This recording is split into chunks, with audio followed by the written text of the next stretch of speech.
എപ്പിസോഡിന്റെ opening സീനിൽ ഇച്ചിഗോയും ആ നീലമുടിയും വില്ലനും അവർ രണ്ടുപേരും അങ്ങനെ പരസ്പരം നോക്കി നിൽക്കുകയാണ്. ഹീറോ ആണെങ്കിൽ സെക്കൻഡുകൾ കൊണ്ട് അവന്റെ ഹോലോ പവറിനെ കൺട്രോൾ ചെയ്ത് ആ മോഡിലേക്ക് പോവാണ്. അത് കണ്ട് ആ അരങ്കാർ വില്ലൻ അവൻ ഷോക്കാവും. ഇവനെ കൊണ്ട് എങ്ങനെ ഹോലോ പവർ കൺട്രോൾ ചെയ്യാൻ പറ്റുന്നു? ഇവൻ സത്യത്തിൽ സോൾ റിപ്പർ ആണോ അതോ ഹോലോ ആണോ? ഇവിടെ എന്താ സംഭവിക്കണേന്ന് അറിയാതെ അവൻ അങ്ങനെ ഷോക്കായിട്ട് നിൽക്കും. പക്ഷെ ഹീറോയ്ക്കാണെങ്കിൽ അവന്റെ പതർച്ച കാണുമ്പോൾ തന്നെ മനസ്സിലാവും ഹീറോ അവനിപ്പോ ഒരുപാട് പവർഫുൾ ആയെന്ന്. മറ്റൊന്നും ചിന്തിക്കാതെ ഹീറോ അങ്ങനെ ഡയറക്റ്റ് ആയിട്ട് അവന്റെ പവർ ഇൻക്രീസ് ചെയ്തെടുത്ത് ആ സ്ക്വാഡ് ഉപയോഗിച്ച് ഇപ്പൊ നീലത്തലേനെ അച്ചറം പൊച്ചറം അറ്റാക്ക് ചെയ്യാനായിട്ട് തുടങ്ങും. അറ്റാക്ക് വളരെ വേഗത്തിലായതുകൊണ്ട് തന്നെ നീലത്തലയൻ അവൻ ഒരു സെക്കൻഡ് ഞെട്ടി അവനും അവനെ കൊണ്ട് പറ്റും പോലെ ഹീറോയുടെ അറ്റാക്കിനെ എല്ലാം പ്രിവെന്റ് ചെയ്യും. ഇച്ചിഗോ ആണെങ്കിൽ അവന്റെ സമ്പത്തുവിന്റെ ഏറ്റവും വലിയ പവർ അതുപയോഗിച്ച് ആ നീലത്തലയനെ അറ്റാക്ക് ചെയ്യാണ്. അത് കണ്ട നീലത്തലയൻ അവനും അവന്റെ ഏറ്റവും പവർഫുൾ ആയ മൂവ് അത് യൂസ് ചെയ്ത് ഇപ്പൊ ഹീറോയെ മുഴുവനായിട്ടും അതിൽ ലോക്ക് ചെയ്യാണ്. അവന്റെ പവർ അതങ്ങനെ കൂടിക്കൂടി വരുമ്പോൾ ഹീറോയ്ക്ക് അവനെ കൊണ്ടാണെങ്കിൽ ആ ഒരു പവറിൽ നിന്ന് പുറത്തു പോകാൻ കഴിയില്ല. അങ്ങനെ അവർ വീണ്ടും പൊരിഞ്ഞ അട്ടിയിടി ബഹളം. ഒരുപാട് നേരം ഫൈറ്റ് നല്ല ആവേശത്തിൽ മുൻപോട്ടേക്ക് പോകും. പക്ഷെ എന്താ കുറച്ച് സമയം കഴിയുമ്പോഴേക്കും ഹീറോയുടെ ഹോലോയെ കൺട്രോൾ ചെയ്യുന്ന ആ ഒരു ടൈം അതങ്ങനെ എക്സ്പയർ ആയി അവന്റെ ഫേസിലുണ്ടായിരുന്ന ഹോളോ മാസ്ക് അത് പൊട്ടി തകരുകയാണ്. ഇച്ചിഗോയ്ക്കാണെങ്കിൽ അവന്റെ കോൺഫിഡൻസ് നഷ്ടപ്പെട്ടു പോവാണ്. അടുത്ത നിമിഷം ആ ഒരു വില്ലൻ ഹോലോ അവനെന്തോ വലിയ റോക്കറ്റ് വിട്ട സന്തോഷത്തിൽ ഇച്ചിഗോയുടെ നേർക്ക് വരികയാണ്. ഇച്ചിഗോയുടെ ഹോലോ പവർ അത് അവന് നഷ്ടപ്പെട്ടു എന്ന് നീലത്തലയൻ ഹോലോയ്ക്ക് അവന് മനസ്സിലായി കഴിഞ്ഞു. അവനങ്ങനെ സ്പീഡിൽ വന്ന് ഇച്ചിഗോയെ ആഞ്ഞു വെട്ടും. അവരെ തുളുമ്പി ഇച്ചിഗോ അവൻ അങ്ങനെ ദൂരേക്ക് തെറിച്ചു പോവാണ്. നീലമുടിയനാണെങ്കിൽ അത് കണ്ട് വല്ലാത്തൊരു സന്തോഷം. കാരണം ഇച്ചിഗോയെ പ്രതിയാണ് അവന്റെ ഒരു കൈ അവന് നഷ്ടമായത്. അത് മാത്രമല്ല അവന്റെ സീനിയർ സ്ഥാനം അത് നഷ്ടപ്പെട്ടതും ഇച്ചിഗോ കാരണമാണ്. സോ അതേ ഇച്ചിഗോയെ തല്ലിക്കൊന്ന് അവന്റെ പവർ പൂർണ്ണമായിട്ട് അബ്സോർബ് ചെയ്തെടുത്ത് നഷ്ടപ്പെട്ട കൈയും പദവിയൊക്കെ തിരിച്ചു പിടിക്കാനാണ് അവൻ ഇത്രയും കഷ്ടപ്പെട്ട് ഫൈറ്റ് ചെയ്യുന്നത്. അങ്ങനെ സീൻ കട്ട് ചെയ്ത് ഇപ്പൊ തോഷിറോയെ കാണിക്കും. തോഷിറോ ആണെങ്കിൽ വീണ്ടും ആ ഒരു ജിമ്മൻ അരങ്കാർ അവനുമായിട്ട് പൊരിഞ്ഞ അട്ടിയിടി ബഹളം. ടോഷിറോയ്ക്കാണെങ്കിൽ അവനോട് ഫൈറ്റ് ചെയ്യുമ്പോൾ തന്നെ മനസ്സിലാവും അവൻ പഴയതുപോലല്ല. അവന്റെ പവറും എബിലിറ്റി ഒക്കെ അത് കുറെ കൂടെ ഇമ്പ്രൂവ് ആയെന്ന്. ഇതൊക്കെ ചില ന്യൂ എക്സ്പെരിമെന്റ് അതെല്ലാം നടത്തി ഐസൻ അവനെ പവർഫുൾ ആക്കി മാറ്റിയിരിക്കുകയാണ്.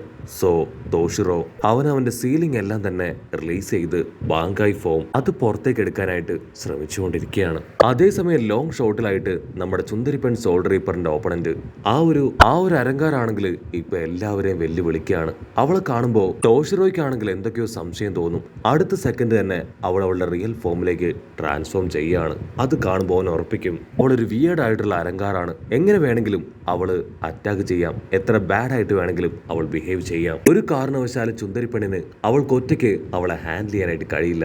സോ അവളെ ഹെൽപ്പ് ചെയ്തേ മതിയാവും. എങ്ങനെയെങ്കിലും ആ അരങ്കാറിനെ തടയണം.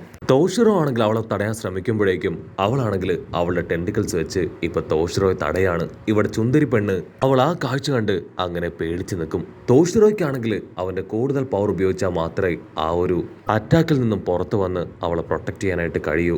ബാക്കിയുള്ള സോൾ റിപ്പേഴ്സ് എല്ലാം തന്നെ ഇപ്പൊ നിർത്താതെ ഹോളോസുമായിട്ട് ഫൈറ്റ് ചെയ്തുകൊണ്ടേയിരിക്കുകയാണ്. ആ ഹോലോ ലേഡി ആണെങ്കിൽ അവളുടെ 8 ടെൻഡിക്കിൾസ് അതങ്ങനെ പതിയെ പുറത്തേക്ക് കൊണ്ടുവരികയാണ്. അത് കണ്ട് നമ്മുടെ ആൾക്കാർ ഡബിൾ ഷോക്കാവും. ഉഷറോ ആണെങ്കിൽ അവന്റെ സർവ്വശക്തി എടുത്ത് അവളെ തടയാൻ ശ്രമിക്കും. ഹോലോ ലേഡി ആണെങ്കിൽ ഇപ്പൊ അവളുടെ സകല ടെൻഡിക്കിൾസ് ഉപയോഗിച്ച് ടോഷിറോയെ അച്ചറം പൊച്ചറ അറ്റാക്ക് ചെയ്യാണ്. ആദ്യത്തെ അറ്റാക്കിൽ തന്നെ ടോഷിറോ തകർന്ന് താഴെ വീഴുന്നത് കണ്ട് എല്ലാവരും ഉച്ചത്തിൽ നിലവിളിക്കും. ബാക്കി സോൾ റിപ്പേഴ്സ് ആണെങ്കിൽ ആ ഒരു കാഴ്ച കണ്ട് ടെൻസ്ഡായി ഇപ്പോ ആ ലേഡി ഹോളോ അറ്റാക്ക് ചെയ്യാൻ അവളുടെ അടുത്തേക്ക് വരികയാണ്. അവൾക്കാണെങ്കിൽ അപ്പോഴും യാതൊരു കൂസലും ഇല്ല.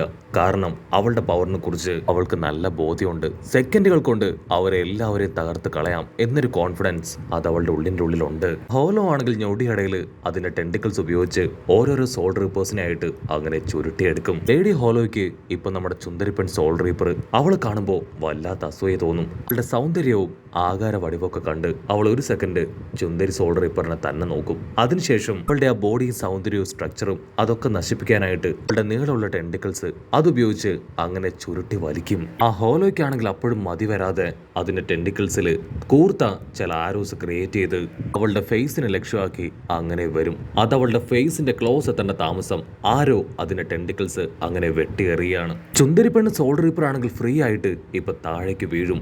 അതുകൊണ്ട് എല്ലാവരും ഒരു സെക്കൻഡ് ഷോക്കാവും. ആ ഹോളോ അവളാണെങ്കിൽ ഷോക്കായിട്ട് തിരിഞ്ഞു നോക്കും.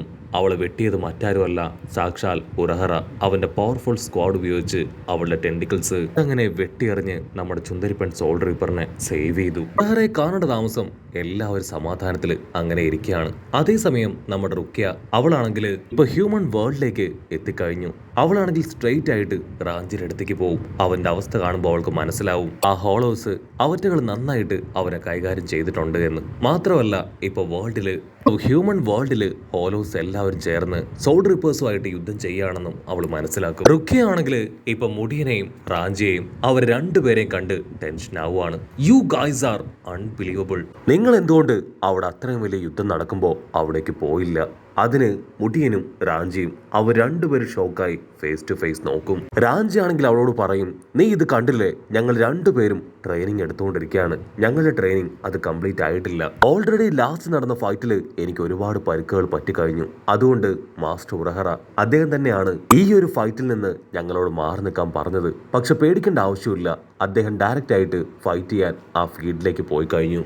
അത് കേൾക്കുമ്പോൾ റുക്കിയ്ക്കാണെങ്കിൽ ഇപ്പൊ അല്പ സമാധാനം തോന്നും. അവിടുന്ന് അങ്ങനെ സീൻ കട്ട് ചെയ്ത് സോൾ സൊസൈറ്റിയിൽ ഇപ്പൊ വലിയൊരു പോർട്ടൽ ക്രിയേറ്റ് ആയിരിക്കുന്നത് കാണിക്കുകയാണ്.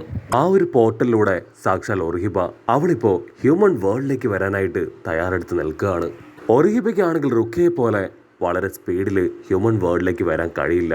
കാരണം ഹിബ അവളൊരു സാധാരണ ഹ്യൂമൻ ബീയിങ് ആണ്. സോൾ റീപ്പേഴ്സിനെ പോലെ സോൾ സൊസൈറ്റി കടന്ന് അത്ര എളുപ്പത്തിൽ അവൾക്ക് ഹ്യൂമൻ വേൾഡിലേക്ക് എത്താൻ കഴിയില്ല. സോ ക്യാപ്റ്റൻ ഉക്കിതാക്കിയും ടീമും ചേർന്ന് ഒരു പോർട്ടലൊക്കെ ക്രിയേറ്റ് ചെയ്ത് കൊടുത്ത് അതുവഴിയാണ് ഇപ്പോൾ ഒർഹിബ ഹ്യൂമൻ വേൾഡിലേക്ക് വരാൻ റെഡി ആയിട്ട് നിൽക്കുക. ഒർഹിബയും അവൾക്ക് സപ്പോർട്ടായിട്ട് 2 സോൾ റീപ്പേഴ്സും അവർ 3 പേരും ഇപ്പൊ പോർട്ടലിലൂടെ ഹ്യൂമൻ വേൾഡിലേക്ക് വരാൻ ശ്രമിക്കുകയാണ്. അവരങ്ങനെ കടന്നു വരുന്ന വഴിയിൽ ദൂരത്തായിട്ട് ഐസന്റെ അസിസ്റ്റന്റ് അവനങ്ങനെ ഹായ് ആയിട്ട് നിൽക്കുകയാണ്. അവന്റെ ലക്ഷ്യം മറ്റാരുമല്ല, സാക്ഷാൽ ഒർഹിബ. ഒർഹിബയ്ക്കാണെങ്കിൽ അവനെ കാണുമ്പോൾ തന്നെ അവളുടെ ഹാർട്ട് ബീറ്റ് കൂടി വരും. അവരെന്തെങ്കിലും ചെയ്യുന്നതിന് മുൻപ് തന്നെ ഐസന്റെ അസിസ്റ്റന്റ് അരങ്കാർ അവൻ അങ്ങനെ അവിടെ ഉണ്ടായിരുന്ന ഒരു സോൾ റീപ്പറിനെ വെട്ടി താഴെ ഇടുകയാണ്. ഒർഹിബയാണെങ്കിൽ രണ്ടാമൊന്നും ചിന്തിക്കാതെ അവളുടെ ഫുൾ പവറും സ്ട്രെങ്ത്തും ഒക്കെ എടുത്ത് അവനെ ഹീൽ ചെയ്യാനായിട്ട് ആരംഭിക്കും. അവളുടെ പവർ കണ്ട് ഇപ്പോ ഐസന്റെ അസിസ്റ്റന്റ് അവൻ ഷോക്കാവുകയാണ്. അവനാണെങ്കിൽ ഒർഹിബയോട് പറയും, നിന്നെ ഐസൻ ആവശ്യമുണ്ട്. നീ പോവേണ്ടത് സോൾ സൊസൈറ്റിയിലേക്കോ ഹ്യൂമൻ വേൾഡിലേക്കോ അല്ല, മറിച്ച് ഐസന്റെ അടുത്തേക്കാണ്. അവനാണ് നിന്റെ സഹായം ഇപ്പം ആവശ്യമെന്ന് പറഞ്ഞ് ബാറ്റിൽ ഫീൽഡ് വീഡിയോ അതിപ്പോ അവൾക്ക് കാണിച്ചു കൊടുക്കും. സോൾ റിപ്പേഴ്സ് ഓരോരുത്തരായിട്ട് ആ ഹോളോസിന്റെ അറ്റാക്കിൽ അങ്ങനെ അടിച്ചു വീഴുന്ന സീൻ കണ്ട് അവൾ ഷോക്കാവും. അവനാണെങ്കിൽ അവളോട് തീർത്ത് പറയും, നീ വരാൻ തയ്യാറായിട്ടില്ല എങ്കിൽ ഇനിയും പവർഫുള്ളായ അരങ്കാസ് ഞങ്ങളുടെ പക്കലുണ്ട്. അവരെ ഉപയോഗിച്ച് തീർച്ചയായിട്ടും നിന്റെ ഫ്രണ്ട്സിനെയും ഹ്യൂമൻ വേൾഡിനെയും ഞങ്ങൾ തകർക്കും. വേറെ വഴിയില്ലാതെ ഒർഹിബ അവളിപ്പോ അവളെ തന്നെ സാക്രിഫൈസ് ചെയ്യാൻ തയ്യാറാവും. അവിടുന്ന് അങ്ങനെ സീൻ കട്ട് ചെയ്ത് ഇപ്പൊ ആ ബാറ്റിൽ ഫീൽഡ് കാണിക്കും. അവിടെ ഉറഹറ ആളാണെങ്കിൽ ആ പവർഫുള്ളായ ലേഡി അരങ്കാർ അവളുടെ അടുത്തേക്ക് എത്തുന്നതോടുകൂടെ ഈ ഒരു എപ്പിസോഡ് അവസാനിക്കുന്നു. ഈ എപ്പിസോഡ് ഇഷ്ടപ്പെടുകയാണെങ്കിൽ തീർച്ചയായിട്ടും ലൈക്ക് ചെയ്യാനും കമന്റ് ചെയ്യാനും ഷെയർ ചെയ്യാനും മറക്കല്ലേ. അടുത്തൊരു അടിപൊളി എപ്പിസോഡുമായിട്ട് കാണുന്നവരെ it's me with Mallu episode.